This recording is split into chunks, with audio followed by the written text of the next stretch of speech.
Hello there, good evening. Welcome to Look North, our top story tonight. Less than a week after Bradford celebrates a year of culture, the council wants to increase council tax by 15%. The money that we're using is borrowed money, and we cannot continue to use borrowed money to run council services. We'll ask if other councils could follow. Also tonight, a father who lost his daughter to kidney failure donates one of his own to another child. A York teacher living through the LA wildfires speaks about the ordeal of evacuating her home. And catch him if you can, the 10-year-old fell runner from the Dales, winning awards across the region. And for a moment, it felt like spring was in the air in York. The daffodils were out, the sky was blue. Just how long will this weather last? Join me for the detailed forecast.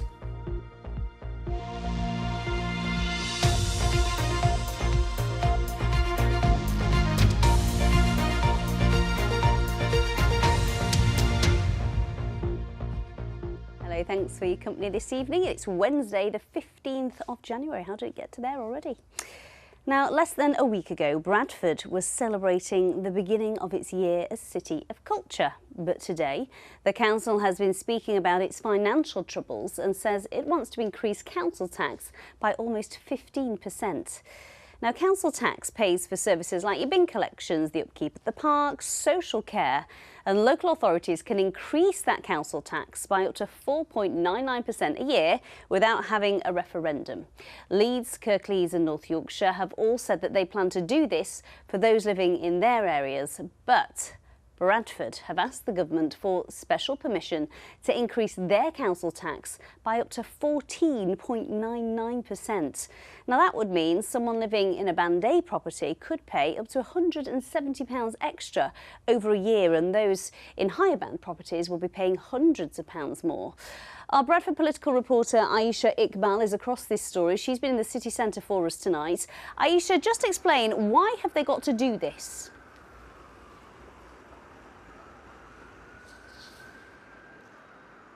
Well, Amy, it's been something that's been looming on the horizon for a while, the Bradford Council's financial woes, something we've discussed a lot on Look North over the last couple of years. In fact, almost exactly a year ago today, I was standing right here and I was telling people that the council had reached an agreement with the government, a special agreement, to allow it to raise more money through an emergency fund, essentially, by borrowing more and by also allowing it to sell off some of its surplus buildings and land. Well, all that work has been going on behind the scenes, but it simply hasn't been enough. And that's what brings us here to what some might say is a perfect storm that's been gathering for local taxpayers, and some of them have been sharing their thoughts with my colleague Gemma Dillon today.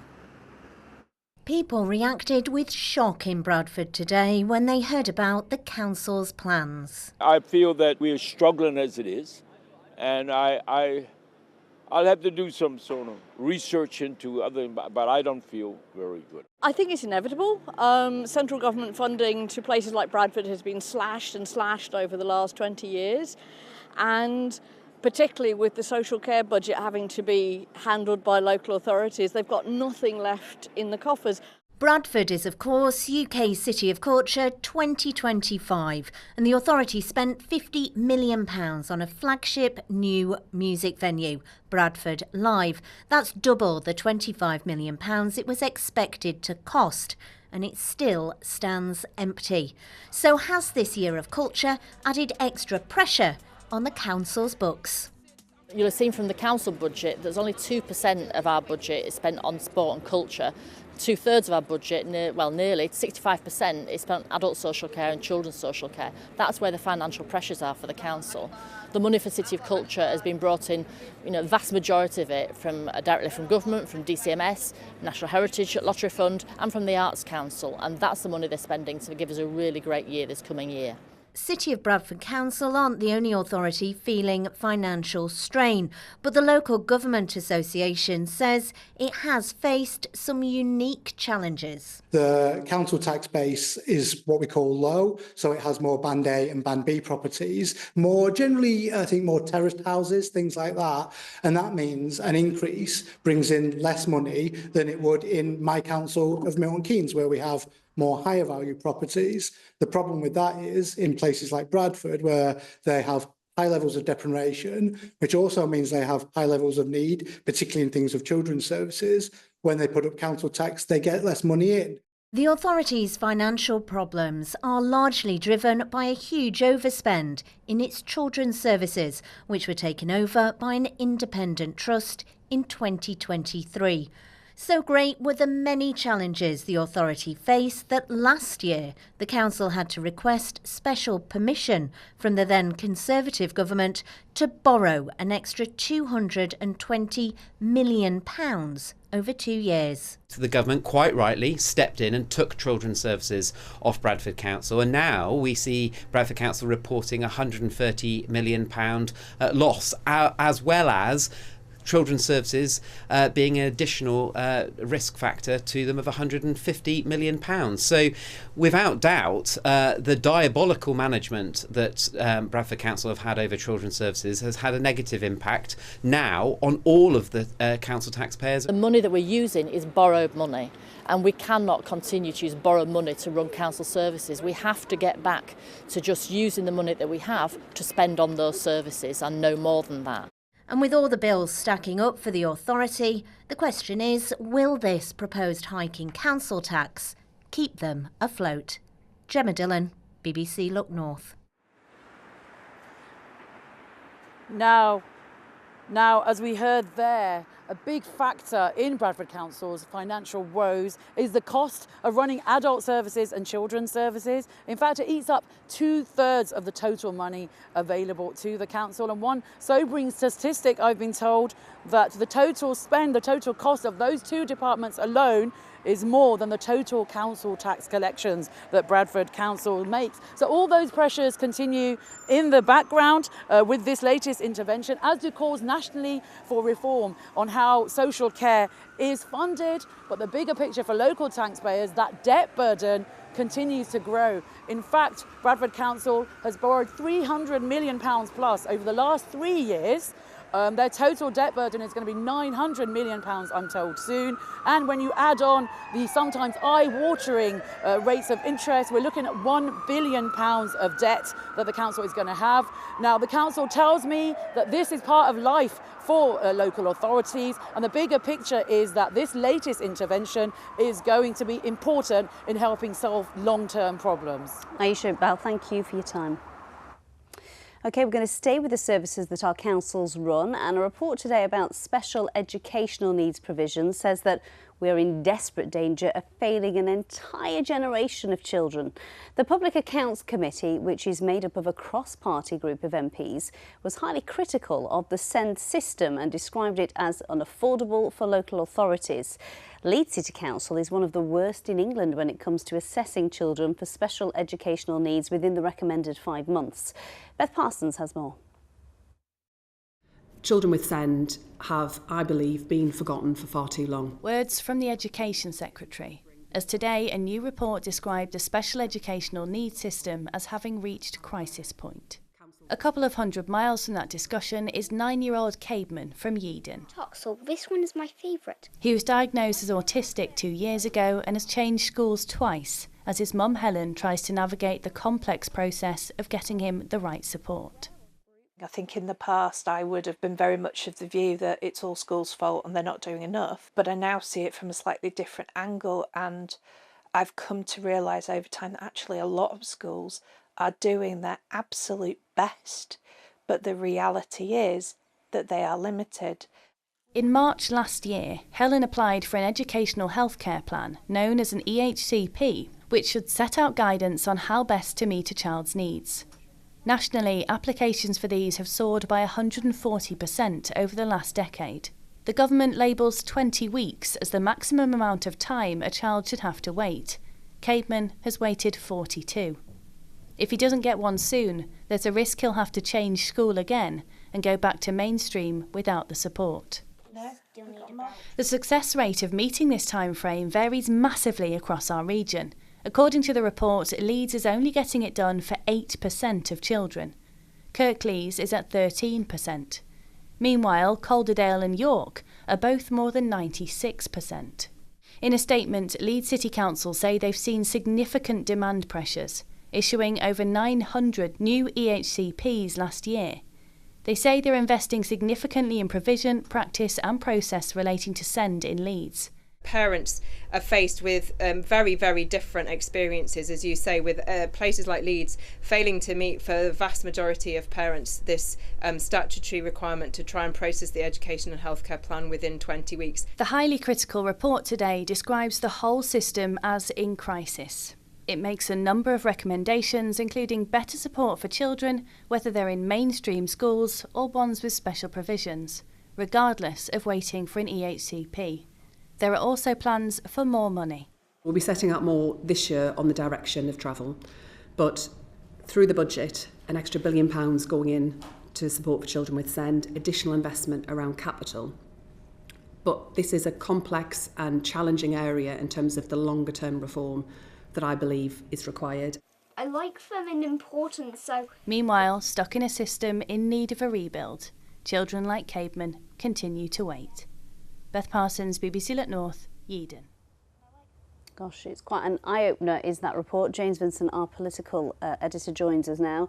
James, we know that councils are under so much pressure, but they're going to get a massive shock, aren't they, as we've just heard, when it comes to special educational needs funding? They are, absolutely, and it's a classic example of Cademan's story is a very specific story, but it's going to affect everybody in the long run, purely because the accounting rules for councils are going to change quite quickly and quite soon. So at the moment, as Beth said in her report, the demand for people for educational plans has gone up by 140%. The funding has gone up, but it's not matched pace. So pretty much every council is overspending at the moment. So they're overspending, that's creating a deficit. Experts think that that deficit by March 2026 could be nearly £5 billion across the country. At the moment, because the government changed the rules in 2020, councils don't have to add it onto their accounts at the moment. So it's not really part of their budgets when they're setting out whether they're doing well or doing not so well in terms of counting the pennies. But March 2026, those rules will end, and suddenly that £5 billion will go on to councils' budgets. And the Public Accounts Committee today released this report, think that nearly half of councils may go bust because of this extra pressure happening suddenly. Goodness me, that's quite sobering, is that, James? So we've heard about Bradford's funding woes, but they're not alone in this, are they? They're not. It's not just Bradford, and we've heard a lot about Bradford in the last few weeks. Some of it great, some of it not so great. There are other councils that are going to be asking for this up to 15% increase in their council tax bill. Doesn't mean they're going to get it. The government have got to approve it, and then there's got to be a referendum. But it's a kind of a sign of where Bradford is at and how much trouble they're in budget-wise. There are other councils that are going to be doing it, but we all know that this time of year is when councils start to set their budgets. We've already heard that Wakefield Council is going to be losing about 270 jobs. We're expecting to hear from Sheffield and North Yorkshire in the next week or so. There is going to be a lot to reorganise in local government, and the new Labour government hasn't quite said exactly what it's going to do, and we don't know at the moment whether there's going to be any more money for local councils. James, thank you. It is a story we'll keep coming back to. January is the time when all the bills mount up, don't they? And I'm sure many of our viewers will be concerned, so we'll help navigate them through all that in the coming weeks. Thanks, James.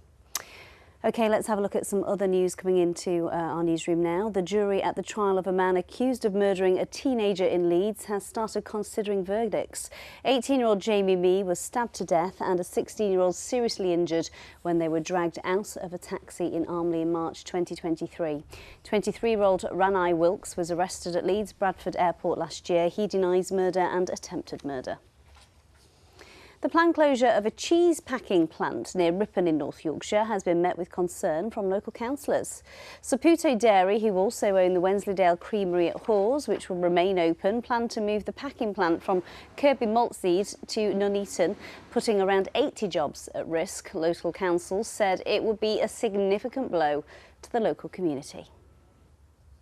A councillor from North Yorkshire has said he hopes the recent damage to roads by icy weather will refocus efforts on fixing potholes.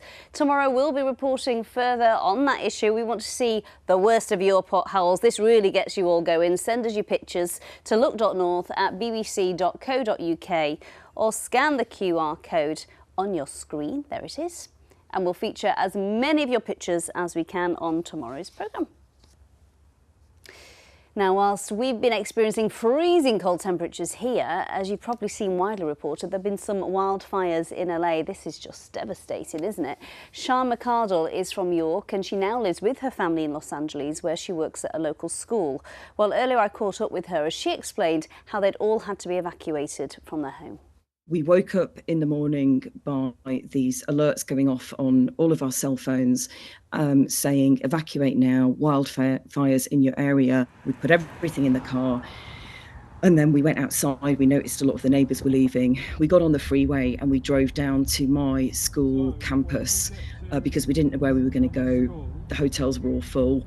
And that journey down into my school was extremely frightening, because the sky was red, there was a lot of smoke. It was just a very, very, like an experience none of us have ever had before, and it felt like end of times. You're lucky that you've been able to return home, but some of your friends haven't been that fortunate, have they? Tell me about that. But we have 3 close friends who've lost their homes. One of them, she's already managed to secure an apartment, and we're giving bits of furniture. We're all going over on Saturday as a friendship group to get her furnished in her new apartment. You've gone back to school. The school has reopened. Yes. What kind of trauma are you having to deal with the students there? Because presumably a lot of them have lost their homes and they're seeing these scenes like we are unfolding on the news. They all know somebody who's lost a home. Some students are very anxious. Some of our students have got asthma.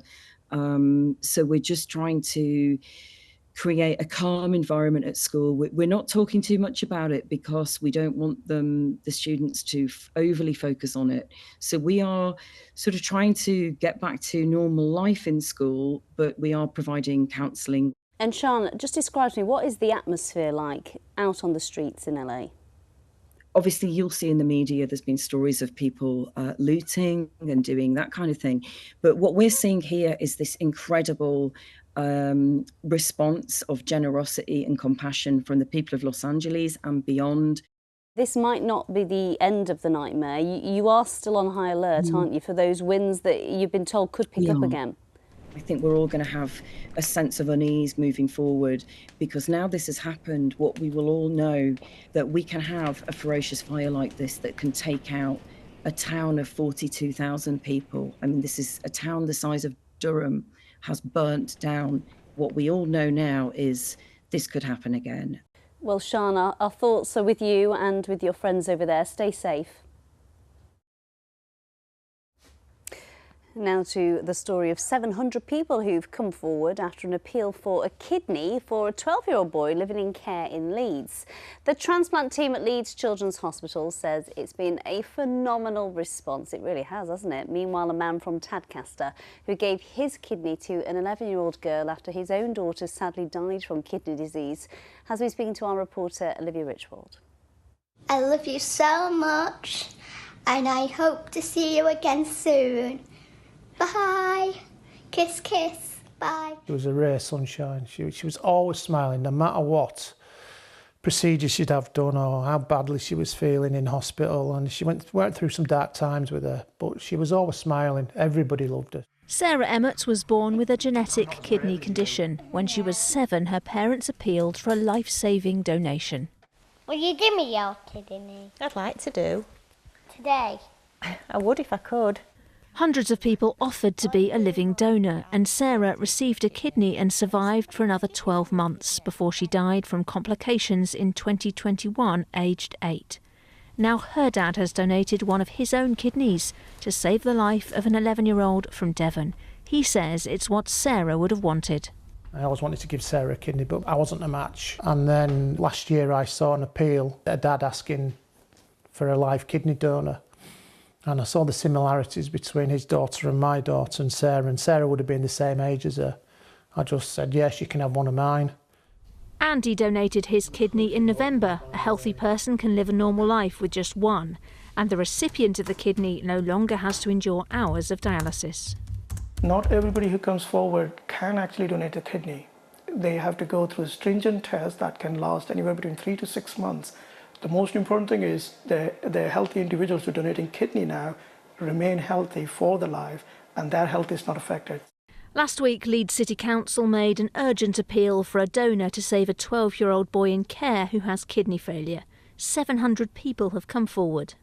It was quite an unprecedented step. We've not done that before as Leeds City Council, but we've been absolutely overwhelmed by the positive response. Jack's a lovely 12-year-old boy.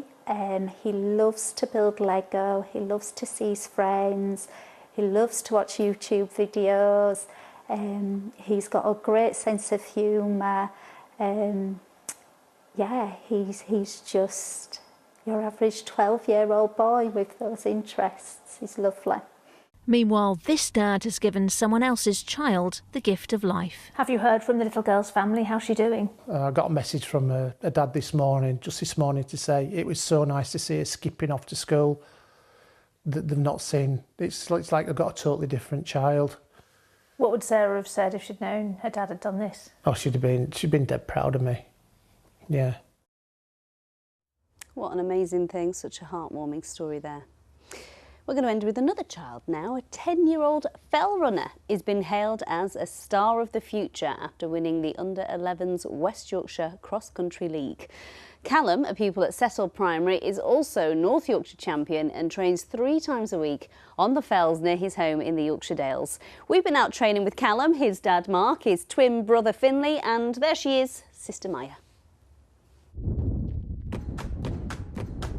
I'm Callum. I'm 10 years old and I've just won the West Yorkshire series races. When I'm running, I just try either get to the next person, or if I'm running, just maintain the pace and keep going forwards. Fell running's the main sport. We go to most weekends. We'll be somewhere up and down the Dales or in the Lake District, doing it as a family. Very competitive in everything we do. It's always a race. On Monday, sometimes I go for a steady jog when I feel like it or something. Tuesdays is Settle Harriers, and then on Thursday, sometimes I go for a run with my dad. My brother's won quite a lot. At Milan, he came second to me. When you run, you forget about the stuff that happened before. We're really proud of Callum, of all his achievements. To be #1 North Yorkshire runner and #1 West Yorkshire runner is an amazing achievement. And he puts in the hard work, he's dedicated, and I'm sure he's one to watch for the future. I want to compete for my country and my county, and yeah. It's just the enjoyment for us that's the main thing, and then whatever comes as an added bonus really, whether that be a county vest or an international vest in the future, we'll just have to see. I hope my kids are watching because I struggle to get them to walk around the block, never mind go fell running 3 times a week. Tough conditions. I mean, they wouldn't have been able to do that in the last few days, but I mean, just how quick has that snow gone? I mean, there was 40 centimetres up there last week. And today's glorious daffodils. You showed daffodils at the beginning of the programme. They can't be real. Yes, in Fulford. They're out. And snowdrops. And you'd think it was planned. This is the Yorkshire Dales, Upper Wharfdale, and you can see, if you look very closely, there's a little bit of snow on that top ridge, which is above 1,000 feet. You can see the River Wharf in the bottom there, which is very full. But the snow has gone very, very quickly indeed. The next picture is Caton Bay. It's been like the middle of spring today. And just look at the mist and fog. It's beautiful as this. The mist and fog just draining down the cliff edges there into the North Sea. So you've sent some fantastic pictures in the last 24 hours. Keep them coming in and we'll try and get them on Look North tomorrow night. So for your headline for the next 24 hours, not quite as mild. We've been in double figures today. Tomorrow looks dry with some sunshine, a bit of fog first thing, but temperatures just a few degrees down on where we've been. High pressure in charge. I think Friday and the weekend, the air will be a little bit cooler. It's going to come up from more of a south or southeasterly direction. We'll be more prone to some low cloud mist and fog, but high pressure keeps these weather fronts out to the northwest, so the fine and dry weather continues. Now, there has been a lot of fog across Lincolnshire today, and I think that gives us a signal for us tonight in that the Trent Valley, parts of the Vale of York and the Valley Bottoms, Wharfdale, down towards Airedale, may well get some fog. Elsewhere, it looks dry and clear. So at the moment, we're all in the clear, but that fog across Lincolnshire may be expanding, as I say, into the Trent Valley. We'll have a widespread slight frost, not the -11s we had at the weekend, but nevertheless down to -1. There could be some ice on untreated surfaces. Tomorrow's high water times, Scarborough 5:41, Bridlington at 2 minutes past 6. So if you wake up to fog, it could take several hours to clear, but it should clear. And then it's another glorious January day. It's dry, lots of blue sky, lots of sunshine. Not quite the 11s and 12s we've had today, but nevertheless 8 or 9 in Huddersfield and Bradford. Not too bad. That's 48 degrees Fahrenheit with a light southwest wind. Friday, generally more cloud around. Into the weekend, bit of a mixed picture. Some mist and patchy fog in places, some sunshine, feeling cooler, but early next week it's quiet, fine and settled temperatures, not far from average. That, Amy, is the forecast. As much as I love the snow, it is nice to feel that sunshine It's on your face, gorgeous, isn't definitely. it? Bit of warmth. Well, that is it from us. I am back with the late news at 10:30 this evening. I do hope you can join me then. But bye for now.